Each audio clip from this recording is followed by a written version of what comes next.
on the red, and looks like they're going to keep a lot of the same bans here with Trundle and Alawi already off the table. Yeah, no Trundle for Lorlo. He's had some of his best games on that, along with Aurelia. Alawi ban makes sense. Azir Man is great against Phoenix because he is a monster on that champion. And it's actually been identical bans so far. We'll see if anything else gets dropped. Nope, Bard gets added. That was a Nidalee ban from NRG before. Yeah. And before, Liquid had banned Sivir and instead banned Vladimir away. So Nidalee and Sivir allowed, Vladimir and Bard gone. Yeah, and that is really to just try and target Team Liquid's long-range initiation they were able to get from the duo lane. Obviously, Ashe is still available, but it's way less dangerous without a Bard, because at least with an Ashe, there becomes a point in the game where the arrows aren't as effective when you can get McHale's or QSS's on people. Those items don't work on the Bard ultimate, so the Bard ultimate stays good for the entire game, and NRG really wanted to get that long-range initiation off the board. Well, interestingly, we're seeing different prioritizations in champions here. Nidalee first picked here for Santorin, and he's definitely great at the champion, but it was kind of funny watching the, I think it was C9 TSM set, where Rek'Sai was actually considered more important, and Cloud9 first picked it for Meteos, letting Svenskeren play Nidalee whenever he wanted, and now we're seeing Nidalee first picked, Rek'Sai left up, and I just find it interesting. Yeah, I think it's super interesting. Different junglers and different teams either want the vision control and the tankiness of the Rek'Sai, or they want the ability of the Nidalee to take over the game. Also fits well into poke compositions, which could be what NRG goes for, right? They obviously don't have the Alawi in the top lane, but they could still do something with Ziggs and something poking in the top lane if they really wanted to.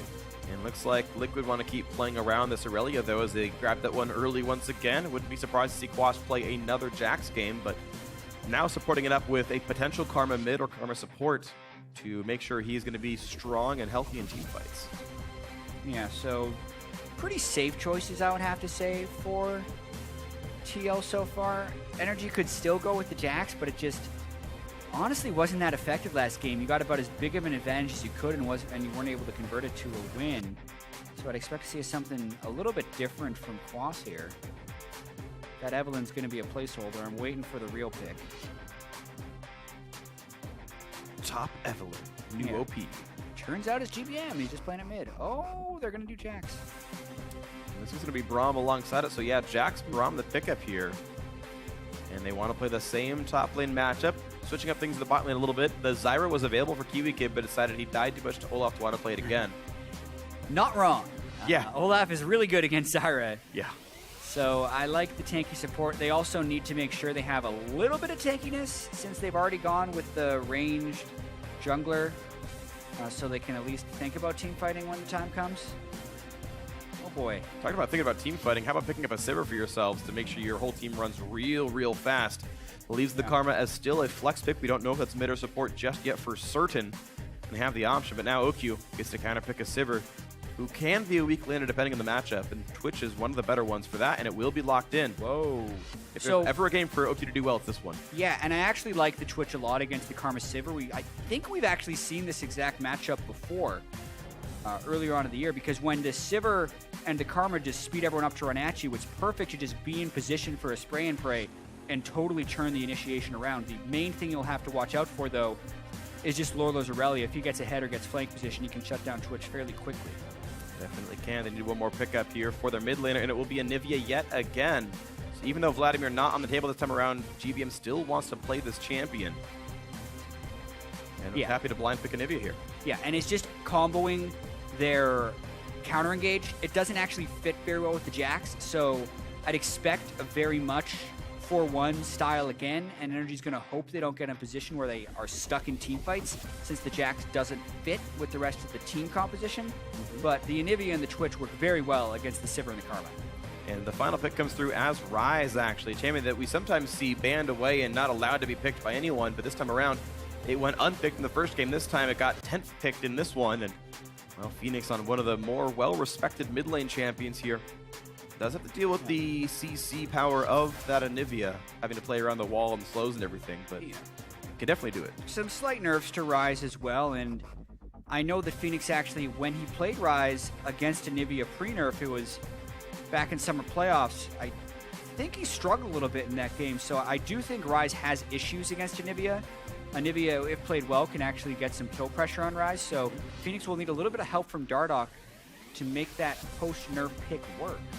And We'll see if he can do it then. Definitely not the easiest of matches, but it's what he wanted to play here. And you can see with the Twitch behind a Braum shield, you figure this is the best time ever to put the carry pants back on, have a good game as OQ, and we'll see if he can do it here and redeem himself from the lackluster first game. Now remember, you at home, keep your fan votes rocking here on Twitter. Grab your phone, grab your computer, grab your keyboard, whatever it is. Hashtag NRG win, hashtag TL win to tell everyone who you support and let us know who's going to be taking down Game 2. Liquid did win the first. They're the favorites, I guess you would say, based on record, but there's certainly a chance for NRG to make the comeback, and it can happen right now. They've got to win 2 straight to pull themselves their second match win here and drag down Liquid to their level. We'll see if they can do it. I've been casting best of 3s in the North American LCS Freak for an entire 2.5 weeks. Wow. And I can tell you they are not decided based off of Game 1. There is so many times you see a completely different Game 1 and Game 2, and I like best of 3s. That is a shocking development, chat. That was some of the most deep analysis This was going to be like I've a nice ever little, heard from you. It was going to be this nice little joke we use as we jump into game,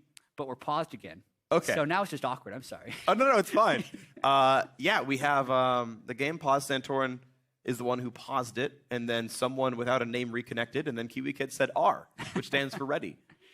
Yeah, so hopefully they can get back into the game really quickly. And yeah, I mean, I do like to see OQ's Twitch. The time he did play it this year, they did win, and he got player of the game. 12, 3, and 9 was his scoreline in that matchup. It's also against Immortals, no less. It's also not like a super punishing lane playing against Sivir and Karma. Maybe we see a lane swap in this one. It's going to be a lot of strategery, and hopefully, if Dardoch doesn't just completely destroy a lane again, the NRG can actually scale up a little bit. So I want to non sequitur you because I love reading player chat during the game. I'm glad it's actually off for broadcast because it gets spammy sometimes. But Dardoch writes a very long message saying, "This message confirms Team Liquid Academy's readiness." Since we mentioned earlier, 3/5 of the old TLA squad from back in the day. Yeah, Dardoch really believes it. He also talks so much in pregame lobby.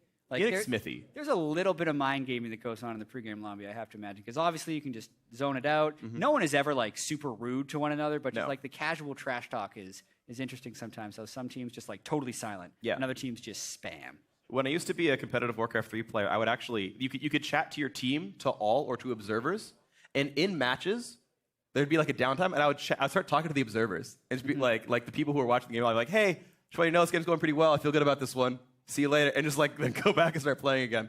I don't think anyone's ever really done that where they've started narrating their games. But if I see you do it, LCS players, anyone who's watching the broadcast, you want people to chat you in game. Yeah, I want to have the interaction here, and I'll talk back to them on stream. They won't hear it until they watch the VODs later. Interesting, but they'll know.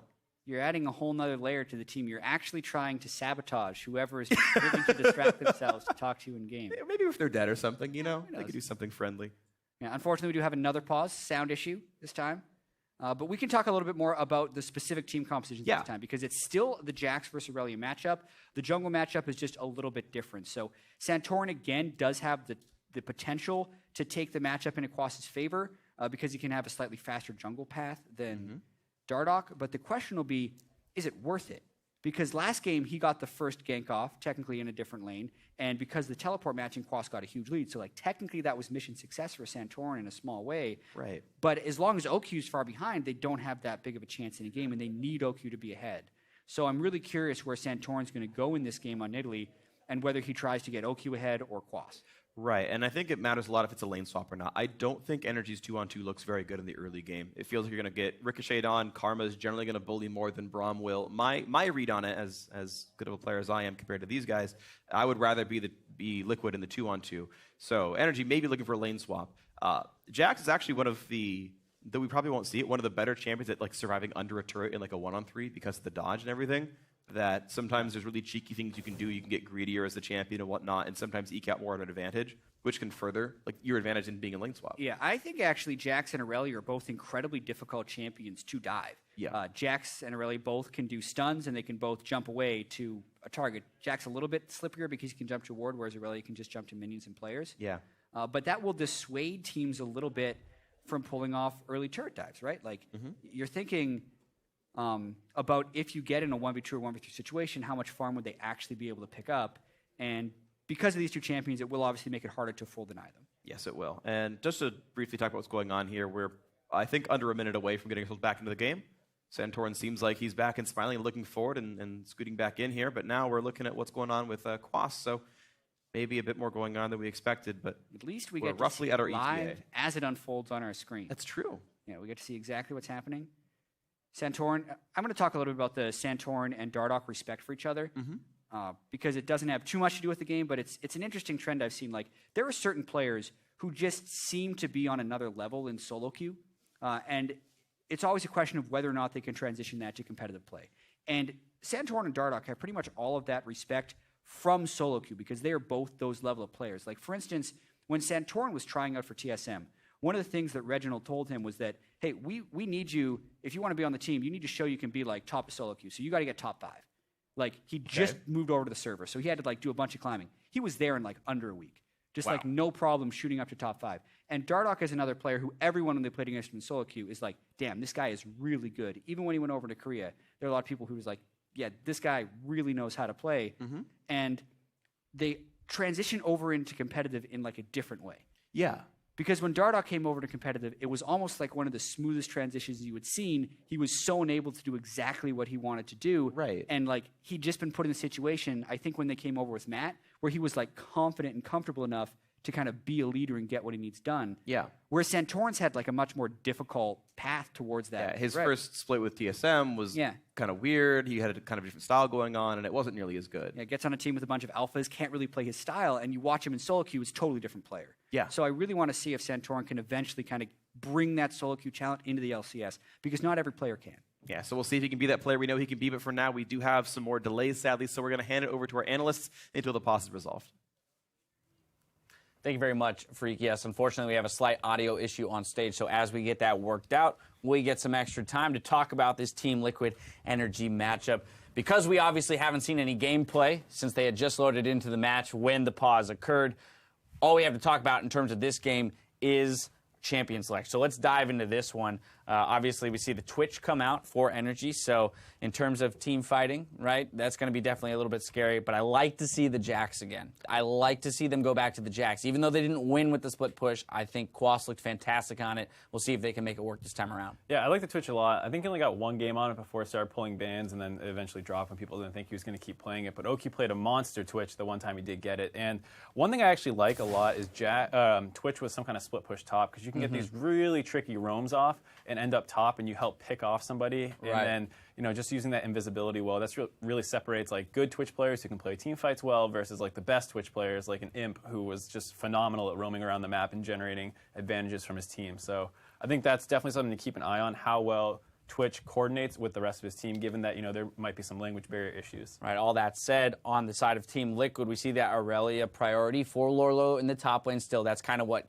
gives Quas permission to take that Jax in the second round. But they very much, it seems like Team Liquid is willing to move towards more carry-oriented fighters in the top lane for Lorlo, get him away from those tanks, and put some resources into him. Right, and I mean, we kind of touched on this in the segment before about just you have like a different mentality coming out of your bot lane. Piglet's very dominant. He wants some jungle attention. He wants to smash his opponent, and he's phenomenal at that. And if you put your jungle attention down there, he can basically carry a game for you. But at the same time, the meta is not favored towards those style champions. That's why you see a Sivir picked here, because that's what's strong right now. And just being able to play through the rest of your team versus your team playing through you is something that's very different. I think that's something that Fabi does really well. He's consensus one of the best AD carries in Challenger. He can play the Lucian, play aggressive. We saw that last night, but he can also play the more team style. And here, I mean, a similar team composition in that they have to run at you to start a fight. We had the Olaf with the Ash Arrow engage, obviously, and Bard for the picks. Here, they're choosing more just speed up. We got Karma and Sivir. We're going to push that Rek'Sai, Aurelia, and Ryze into the enemy team. So less of a hard engage, more of a, we're just going to run at your face and hope it works. I think it's situation. A little hard to execute because you can't just like, whip out this arrow, miss, and then be like, all right, well, wait a minute, do it again. Here, you actually have to run through things. If you overextend, you tend to get punished a little harder with these. But I think it really is going to come down to the Jax Twitch on NRG. I think this is a comp that TL is pretty comfortable with. NRG is really what I'm looking for. All right. Well, Team Liquid, high execution comp. We'll see if they can pull it off. The players are ready to jump back into games. We're going to throw it back over to Jat and Freak to get us into it. Take it away, guys. Thank you very much. Yes, we are here, and the game is afoot. Probably actually about 12 of them here in this game, moving forward as NRG make their way across the map on the blue side this time around, hoping for vengeance from a Game 1 shellacking at the hands of Liquid. Yeah. Quote of the day. I hear Quas Sorry to give the news. Maybe we want to get a pause. I hear he's having some small problems. Maybe he's deciding to play through it. I love the point on the analyst desk there about how Jax can fit into this team composition as comboing with the split pusher, Twitch plus Jax, instead of just having the Anivia and the Twitch to try and team fight the approaching Team Liquid. Looks like we're solid in the game, though. Problems are good to go. Seems to be okay. At this point, you would have expected him to pause again. Yeah, perfect. We're in. Yeah. One thing I do find interesting, because I really love sort of mastery stuff, is, generally speaking, so first of all, I want to talk about OQ going Warlords Bloodlust both times here. Exactly. Warlords is very uncommon on Ezreal and also very uncommon on Twitch, but in both cases, he's picking that one up. It's definitely a better laning mastery if you're just trying to farm and stay alive. And so that's kind of the choice he's making there. But what makes it really, really strange on Twitch is Twitch is both an attack speed-based Hurricane user. So you get a lot of value out of a Hurricane, right? And out of Fervor of Battle, because you're hitting so many targets all the time, stacking it up. It's a significant portion of your damage. You don't have to like build optimal DPS. You just need attack speed to kill things. And OQ is actually still doing Warlord's Bloodlust here. This will give him a lot of lifesteal, of course, hitting a lot of champions, but damage-wise, it's interesting. Yeah, and I always wonder, as unfortunately I have a pause, Dardoch going to make sure he gets comfortable. Oh, nice. The JDM cosplay. Yeah. Good job. Quick CLG shout-out for you. It is a skill in itself to be able to stay focused during the pause, so hopefully you guys are able to stay relaxed and bounce back. No, but to speak to your mastery point, like, there is a lot of optimizations you can do via runes and mastery choices to better fit your preferences, and I wonder if these players and these teams have guys assigned to these roles or whether they just trust the player to make the right decision. Because I've definitely seen, and you and I who like pay a lot of attention to these things, clearly suboptimal things. Like we've seen players with attack speed and attack damage on the wrong quint/mark because there is a mathematically correct way to do it and an incorrect way to do it. And we've seen pros do it the incorrect way on multiple occasions. So this could just be OQ like really just maybe thinking Warlord's Bloodlust is OP. Maybe he's thinking, hey, I'm against double ranged. I need a little bit of extra sustain. I don't care about the damage. I'm Twitch anyway. Or it could just him not understanding the full strength of the abilities. We're not sure. Yeah, I'd have to go back and like look at his sort of prior history to know what he's normally prioritized here. At least in this one, I can understand wanting to sustain in what would be a rougher matchup here in this case. And on a similar note, actually, Fabi running Fervor. And when Fabi was on the analyst desk for, I forget what it was, but it was a few months ago. He was on the analyst desk. Yeah, it was for like a challenger or promotion tournament. Something around that, yeah. And we were, and I was talking to him because it was just after Warlord's Bloodlust got reworked to be insane on 80 carries, where it, you know, it was a bunch of lifesteal and it was just really insane and everyone should be running it.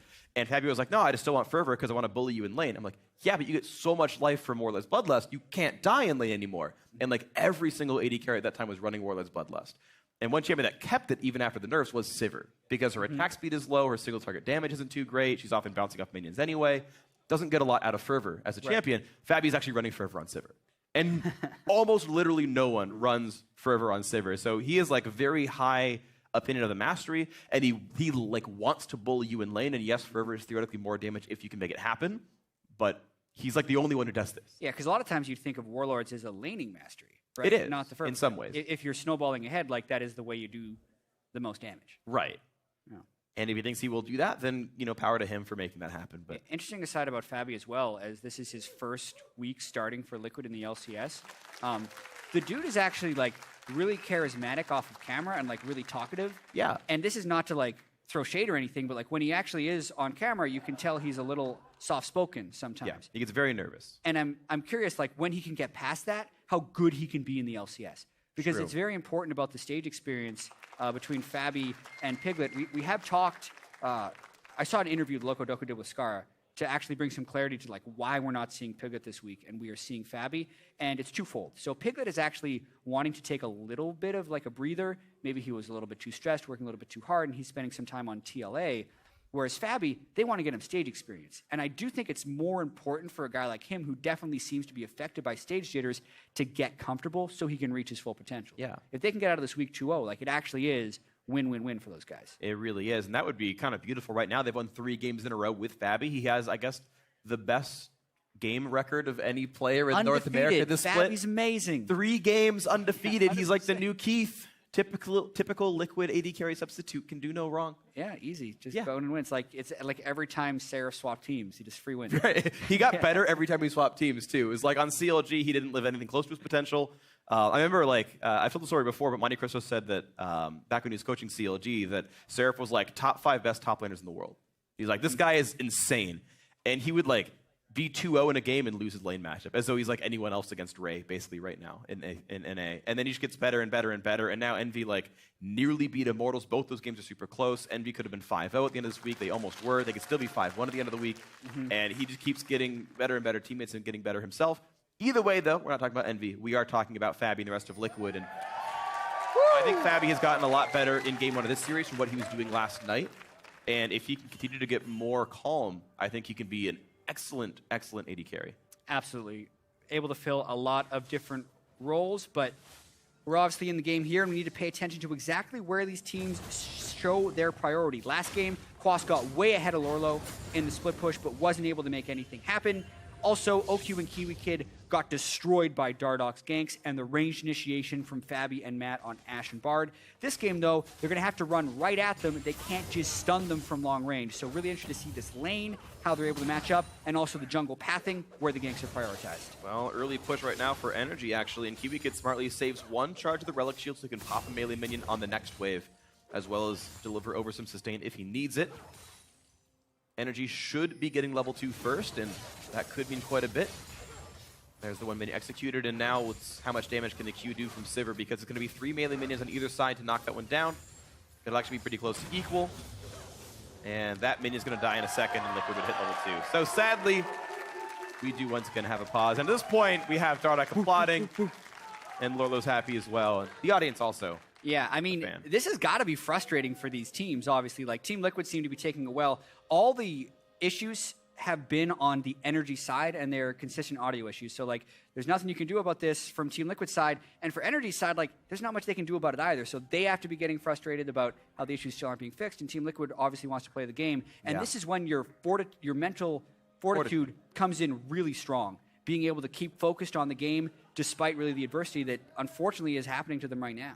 Yeah, I'm not sure quite what it was last time around. I think it was still audio. We had a different audio tech come in to help look at the issues. Sadly, it's still happening. At the very least, although the teams aren't allowed to, my understanding, at least at this stage, is talk amongst a team, within a team, on voice chat, they can still talk to each other in all chat. So if you want to kind of stay loose, keep your fingers warm, well, sure, I mean, we're seeing them talking to each other. I wonder what the actual rules are on that. I would need to double check because they're not supposed to communicate strategically during a pause. Yeah. So that would mean that they wouldn't be able to chat in game during a pause either. But there's like a little bit of... Right. So tinfoil hat, you ready? So the rule to my understanding is you're not supposed to be able to chat at all in the thought that maybe you like created coded messages or something, right? And you're like, yeah, when I say Kipo, it means that I'm getting ganked bot lane. But if you're chatting in all chat, you can still use the hidden cipher code. Yeah, so like when Santorin says feels bad, man, he really means like jungler just finished red, he's about to be top. is the way I understand That's the code. I doubt any team put in this practice. No, I don't think so either. But now we've set the conspiracy theory afoot, so uh-oh. Enemy teams hate him. Yeah, figured out the code. The code they don't want you to know about. Well, Santorin taking down the Scuttle. Shouldn't be too hard for him.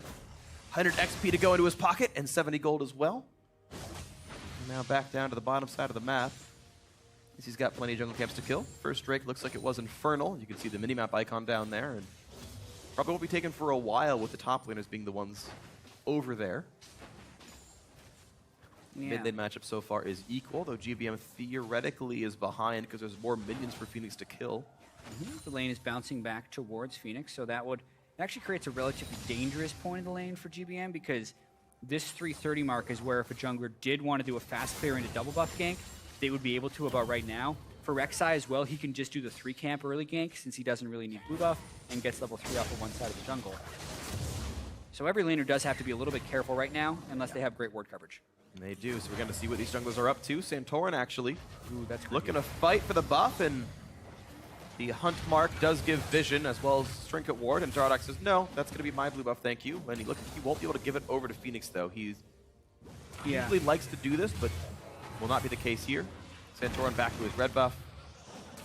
So I actually did really like what Santorin did there in trying to stop Dardoch from this. he was expecting potentially an early gank from Dardoch since he doesn't necessarily prioritize blue buff, and he was looking to steal it right away. But Dardoch, in his looked to be slightly modified jungle path because he hit level 4 so early, was still able to make it to blue buff very quickly. So I think well played by both junglers there. Yeah, I tend to agree. We'll see what happens now on this side of the map once again as they trade blows back and forth. And Exhaust early on to Oak. You're looking for a lot of damage, but Kiwi Kid to block some of it. And still the Mantra Q comes around. Matt losing health, but he won't quite get stunned. Yes, he will. Just kidding. Kiwi Kid smacks him with a door. Yeah, Matt managed to get his Mantra Q around the side of Kiwi Kid's shield and land a good amount of harass. That's when the Warlord's Blood Oath will come in, but... Uh-oh, Lorelo can't flash away from the Javelin. He's certain to go down. No, he's not. Actually, Dardoch there to back him up in time. Centaur didn't have the damage. There's the ganks and the counter ganks that we were talking about. Dardoch able to stop the kill from happening, but isn't able to save Lorelo, so to speak. Lorele's still going to have to recall, and the wave isn't in a great spot. Love how Dardoch is trying to make the go into turret. Stun flash to chase him down, and now a TP coming in from Lorelo to rejoin his own lane. And now another attempt onto Fabi, though. They're just not done fighting back and forth. Exhaust is on. Spell shield kind of available. Now the root onto OQ. That should actually hit him. And Kiwi doesn't have the door up, so OQ has to burn his summon heal to stay alive. Whoa. Trading back and forth. Yeah, way too aggressive by Kiwi Kid right there. Jumping in when they don't even have the health advantage against Matt and Fabi. Burning Exhaust, and then also having to get the heal from Oki right there. So that actually tilts the lane in Matt and Fabi's favor. I do want to talk very quickly about the gank that just happened in this lane, though, between Lorelo and Quas, because Dardoch was really trying to save Lorelo there by not letting the lane freeze. So he got super aggressive to try and push into the turret, and that prompted Santorin to then try and kill him off of it. But I do have to kind of say mission successful for Dardoch, even though he had to burn the flash, because he allowed Lorelo to not get starved out of that lane. And you can see that Quas had to burn his guys. teleport. Oh, man, yep, they spot each other pretty much. Dardoch with Going for it anyway. Javelin right through up, him. and now the teleport coming in as well from Phoenix this time around, so a mirror TP for GBM. They're all there, but does Nibby want to be on top of that team? He does not, so he has to cancel, which now means, yeah, Kiwi Kid is alone. He's going to get popped, and there's first blood coming through to Phoenix in the mid lane on the rise. Really good mind games going on here, but it's the mechanical error that ends up costing energy here, because no matter if Santorin, he was actually there before Dardoch, but because OQ and Kiwi Kid burned both of their defensive summoners while trying to make an aggressive play in the lane, it opened them up to be dove right there. So really it's just on Kiwi Kid, I feel like, that extension of a play, and it's good job by Team Liquid for getting the numbers there and punish.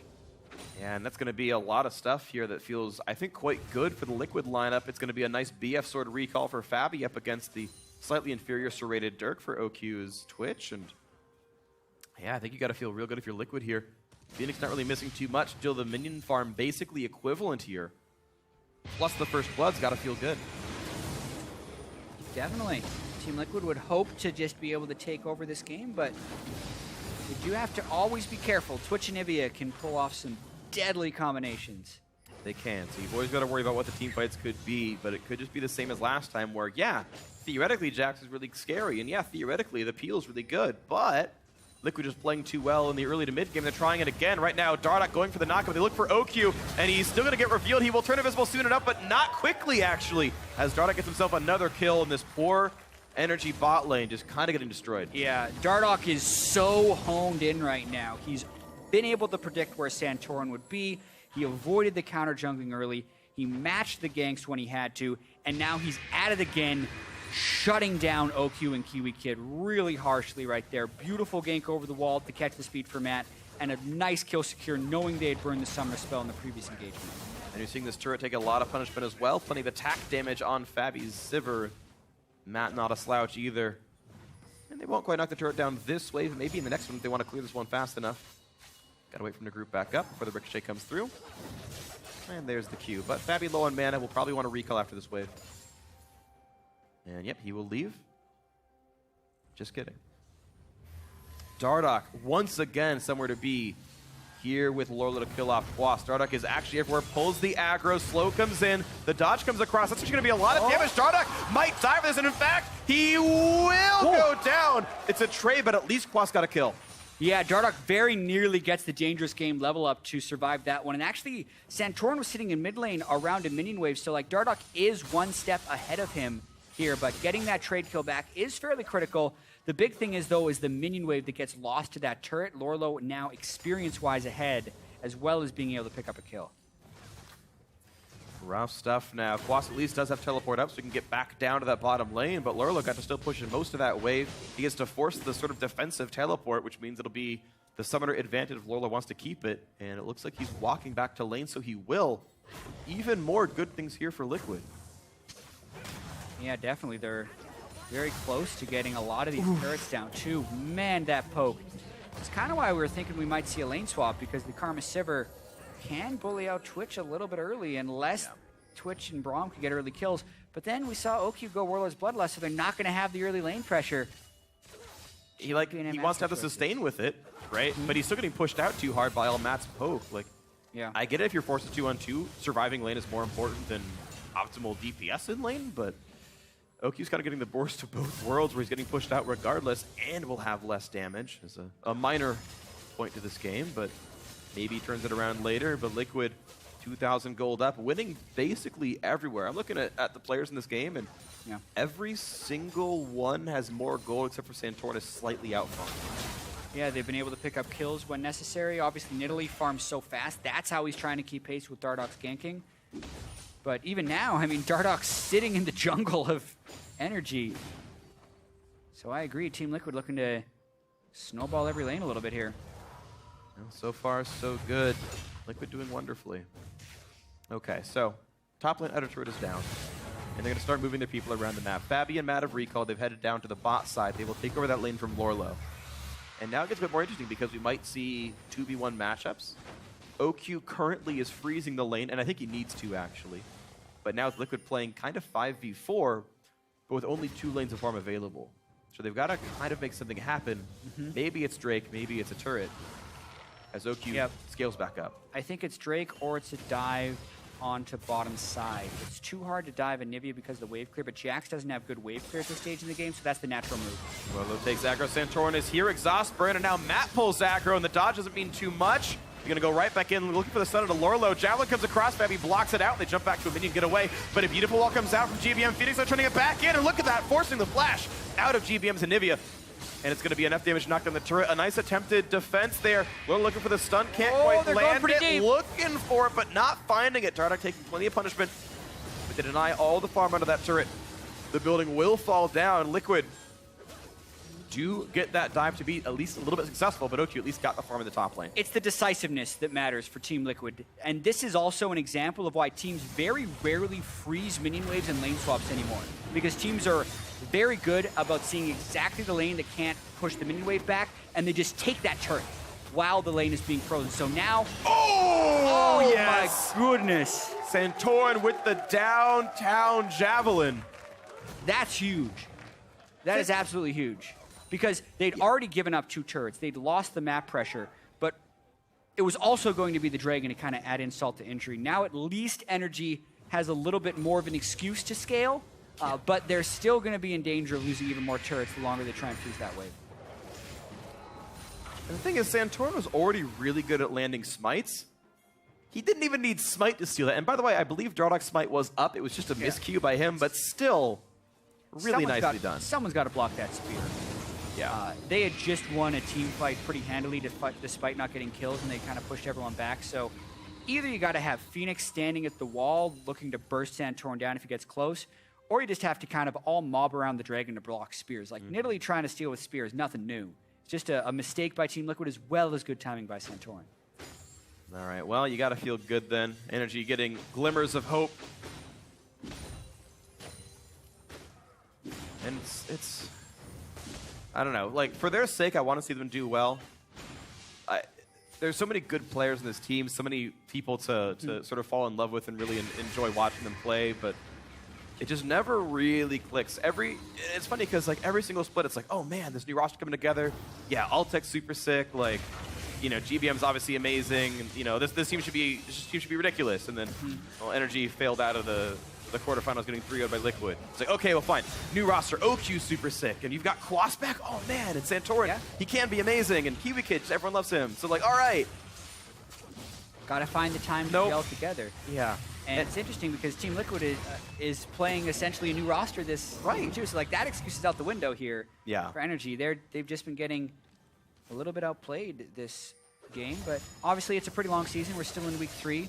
And I think what you're saying about like wanting to see a team do well, I can say that about pretty much every team in the LCS this year. Yeah, Like, I agree. there's going to be a lot of players that I'll be sad to not see in the playoffs. Yeah, and especially this split, I think there's finally like a really hard time figuring out who the good playoff teams are. I think there's like a really sort of obvious top 4 right now, where it's like, man, Envy and Immortals and TSM and C9 all look really, really, really good. Gotta think COD's going to be back there though. And you like, but that's the thing is like, Liquid has to get 4th, and like COG has to make it back in, and it's like, that's a myth. Liquid doesn't have to get 4th. I know. They've gotten 3rd several times, and they've gotten less than 4th several times as well. But, you know, playing to the memes, It Jack. fits the storyline. It does. All right, this game in particular, though, Dardoch trying to get a little greedy. They need to keep the pressure on this NRG team because they're obviously going to be trying to stand back and scale with GBM, OQ, and Quas. The problem is, though, if Quas doesn't have any priority in his lane, they're not going to be able to set up any tricks with Twitch. In a 1v2, I actually could almost see him just going for the ult there and like just trying to get Kiwi Kid to jump in and ult that one, but didn't want to quite go in. Now Lolo gets the red buff away from Santorin and just kind of slaughters him in his own jungle. One more hit will do it. Santorin, no, he bounces away just barely. And the wall sticks him! Oh, the perfect wall from GBM. Oh, man. Just millimeters away from being able to get that last auto attack off was Lorlo when it looked like a spectacular play to really take complete control of the map because he would have had the red buff and he would have then been able to start dueling the Jax, but he can't quite get it. GBM collapses for a beautiful kill, then he gets the red buff, and that's exactly the type of thing. The Dragon Steal as well as that turnaround kill are 2 big plays that could keep energy in this game. Man. All right, we can watch that again, and then I'll say my silly joke. So this was super slick. He Blade Surge onto the red buff to Got the steal it, reset. and then can reset to follow Santorin after his first leap, but he can't quite finish it. And he's basically inside the wall there. So he's either stuck between the wall and the actual wall. I think sometimes you can be stuck inside that wall. Every once in a while in every wall, Yeah. there's just nowhere the game can move you. So you're just there Yeah. to accept your fate. So my silly joke for this one, though it's too late, is he playing Irelia or playing Gnar? Because he was trapped in that ice for millennia. Because Gnar was a Yordle trapped in ice in his lore. Yeah. It would have been fun. It would be funnier if it was timely. But like- you know, there was analysis to be done. So Millennia, like, it was 2 seconds. That's where it kind of falls apart. hyperbole is a key factor in humor. Chat, I don't know if you know this. Yeah, that was the worst joke I have ever heard. I'm kidding. It was pretty That's close, good. though. That's good. Was that sarcasm, by the way? I couldn't tell. Yeah, who knows? Well, See it the next time you watch it. okay. Quas on the Jax. Once again, go over the same build, though. Trinity Force into what looks like Blade of the Ruined King. Yeah. This time around, not a 2,000 gold lead over Spawn, actually down about 80 underneath Lorlo. They're close, though. They have similar items, and we'll see if Quas can have that same kind of pressure this time around. Gold definitely quite close, and I mean the fact that they have the Infernal Drake makes you think like maybe they'd consider a team fight. Trinity Force Jax, if he can teleport in at the right time and if Exhaust can get burnt on someone else, could be very effective in a team fight. But really both these top laners are going to be at the mercy of the support's Exhaust. But that's pretty much the only person they should be using it on. Maybe the marksman if they start scaling up, but right now it's definitely the Jax and Irelia. Yeah. See if it changes over time. If OQ opens up too close to Matt, he's going to get Exhaust right away. Definitely getting exhausted, because Switch is really scary if he's in range ever. Yomo's Ghostblade done on him, so maybe he's got the items he needs to fight for this. GBM also actually dangerously low right now. He is injured and recalling right as the second Infernal Drake spawns. GBM has teleport though, so they can technically double TP this if they want. Going for the play, Bramulti across, they will peel off and go for this fight instead. Quas right in the front lines, jumps There's out, and goes Exhaust. back out into Matt. Tries to pop him up and can't quite kill him off now. Dragon still attacking Lorlo, who gets stunned up by GBM. He flashes out as well. Now, but the top right side of the fight still happening as well. Santorin doing some damage, but looks like Liquid will back off and cede the power to Energy. And so look at that, 2 Drakes in a row. Woo!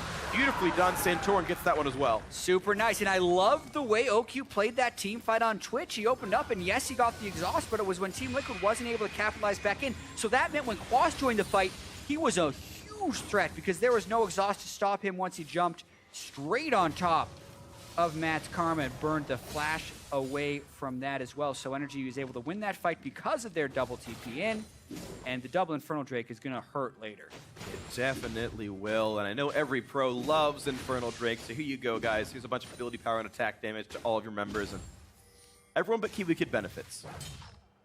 Sorry, Kiwi Kid. This is your worst Drake. He will have more attack damage and ability power too, Freak. Great. Well, I don't know about ability power. He has 0. He has... 60% of 0. We'll multiply that 0. All right. If he ever gets himself a Baron buff, instead of 40 AP, it'll be 40 plus 16% of that, which is another number. You are correct. I'm trying to do the math in my head. It's at 6.4. I was going to say it'd be 64, but my brain told me it wasn't going to be that. 6.4 on top of the 40. Yeah, because it'd be, Because it's 12. It's 1.2 per 10. Yeah, so I'm pretty sure it's that. 6.8. No, because it should be a 16%. multiple of 4. 16%. Yeah, because it's 4 times 4 times 4 times 4 times 10, etc. And it probably ends up at 64. When we do math on stream, we lose like half of our viewers. Yeah. Especially when we do it as bad as we just did. So Yeah. Thank you for everyone who stuck around. We've all embarrassed ourselves, and normally I just hit the Windows key and type calc, press enter, and start doing things. I didn't think of that. No. Oh well. I'm pretty sure. Yeah. The gold lead is 1,300. Yes, it is. Well. It's probably 1337. We just don't have enough significant digits. I understand your reference. Thanks. The actual leader of the game, though, is really hard to define because there's a lot of standing gold on the map, technically, with all the turrets being alive, with a loss in map pressure for NRG. But then when you factor in all the stat gains they're going to be getting, like I'd imagine if you just calculated the value their items are giving them, NRG might even have the gold lead. Oh, boy.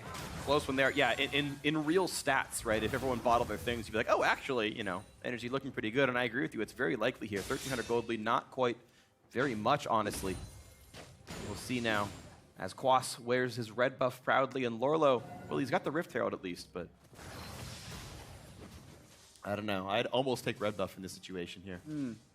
Yeah, because the Rift Herald buff, I believe, is 5% damage reduction. Yeah. And it's going to be obviously the corruption stacks right at the very start.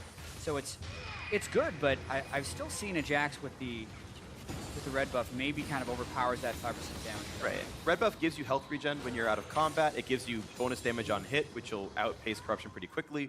And he's got bonus attack damage and ability power thanks to the stuff he's got. Now it's a grand total of 12 AP thanks to the fact that Triforce doesn't really give ability power anymore, but the attack damage at least means something. And as he goes towards Ruin King, the red buff on hit damage increases thanks to attack speed, and now we get to see lane assignments. So, Lorlo apparently can't do too well in this matchup, so they send Phoenix over to do it, and Dardoch waiting in the wings to try to this could be really sneaky. find the 2-on-1 against Quas. Good ward by Quas, because basically he knows he would probably be able to solo Phoenix at this point if he just jumped in, ulted, and then straight up duel. They could be close, obviously Phoenix is pretty strong, but he knows that if he jumps for that and he gets ganked, he would definitely lose. And a really nice second ward as well. You saw him put that down over the wall up there above the Krugs.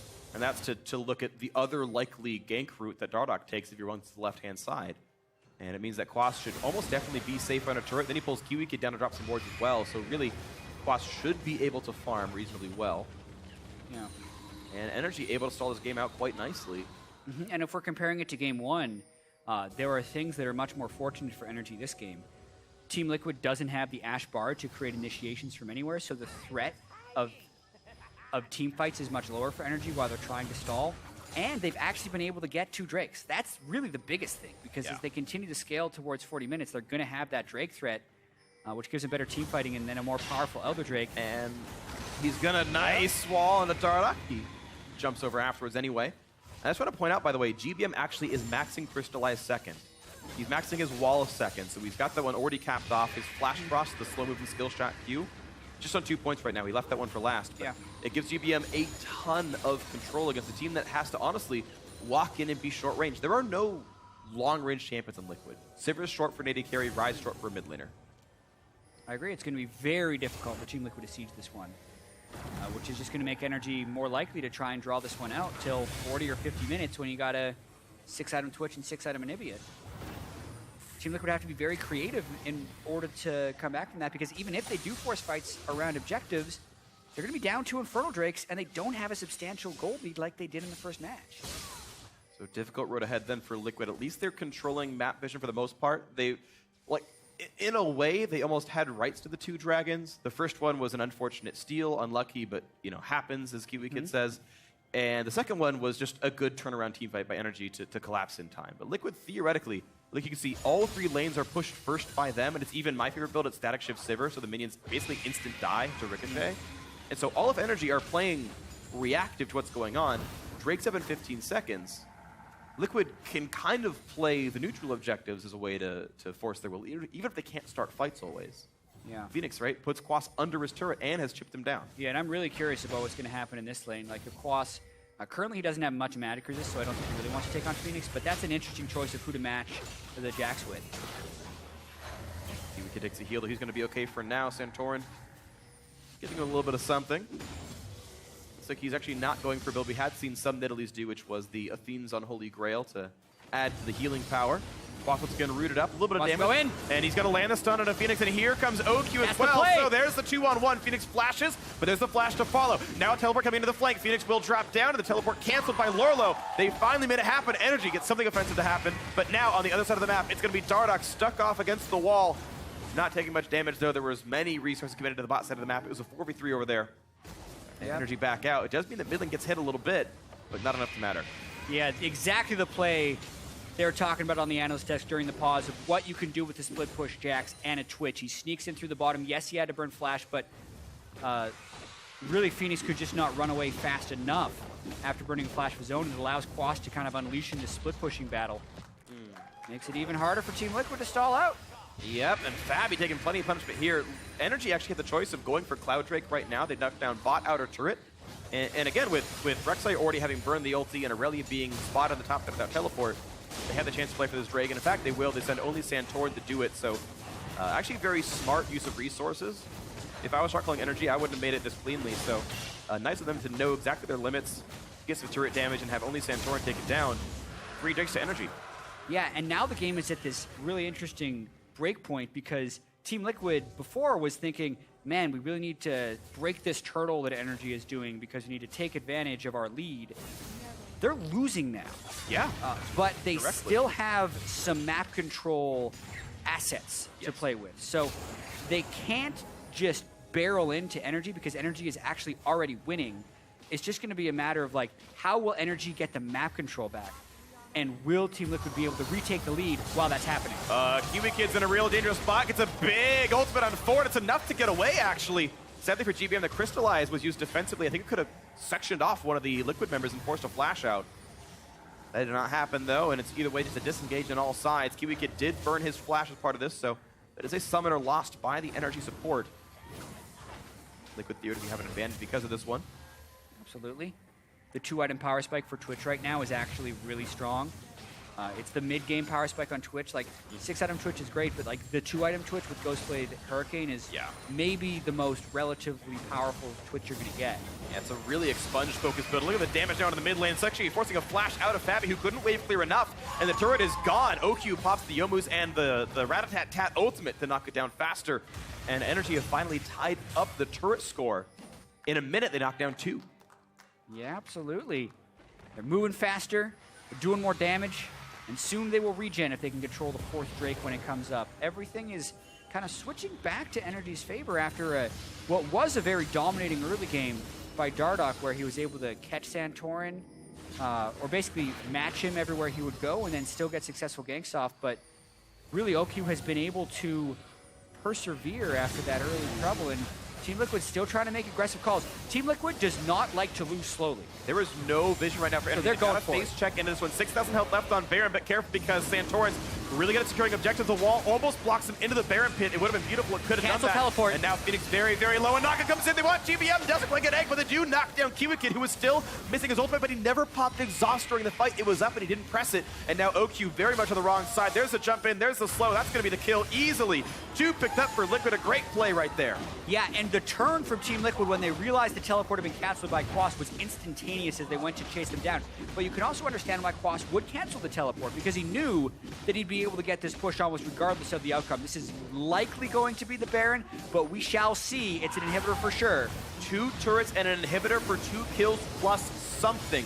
Liquid once again making the play. Santorin is around, but Lorlo has TP'd down, and it's his job to zone out Santorin. He will do so pretty cleanly. Look at the damage output there. Nidalee cannot be part of this, so it will be a secured Baron Nashor. 2 turrets and an inhibitor, maybe and more. That's for ambitious. Baron and something else. Yeah, when the Baron goes down, the recalls come back super quick. And Quas does turn back in time, but that is a fascinating trade, right? Yeah. The gold is actually still very close, and now the inhibitor has been broken by the split pusher, but the Baron is in the hands of Team Liquid, so maybe they can try and pull another aggressive move while they have the Baron being up. That type of call was all initiated by Team Liquid, and it speaks to one of their mottos of just like not losing slowly. So they knew they had to make a very bold play. They did so, and they weren't punished for it extremely hard, but I also can't say they definitively won out. They definitely didn't, so now it's up to how well you can play these buffs. The Baron actually going to last almost as long as the inhibitor death in the first place, as though it's dead for 5 minutes. Doesn't spawn supers for that entire time. And now you can see the wave clear of GVM. Even with Baron-empowered minions, he keeps that one alive. Again, Liquid don't have a lot of good turret attacking tools. OQ could at least pop ult for himself, but Fabi is like 450 range. Like, that's not exactly easy to make that stuff go down. Yeah. Neither one of these teams actually have great turret taking. I would say NRG's is better because they can zone people off with the Anivia wall and also the Rat-a-tat from Twitch. Like, they just use their abilities aggressively on the turret, and Team Liquid kind of has to back off. Yes. Whereas Team Liquid just has the move speed they can use, and that's not nearly as effective when trying to kill people at a stationary target.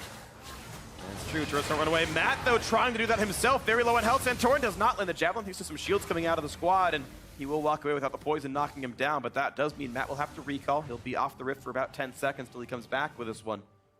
Phoenix has been sent on split push duty to kind of knock down all the super minions, and the fact that he's been able to knock them down past the river means he's got probably a good 45 seconds till it threatens the base again. Yeah. Gives time for Liquid to work with.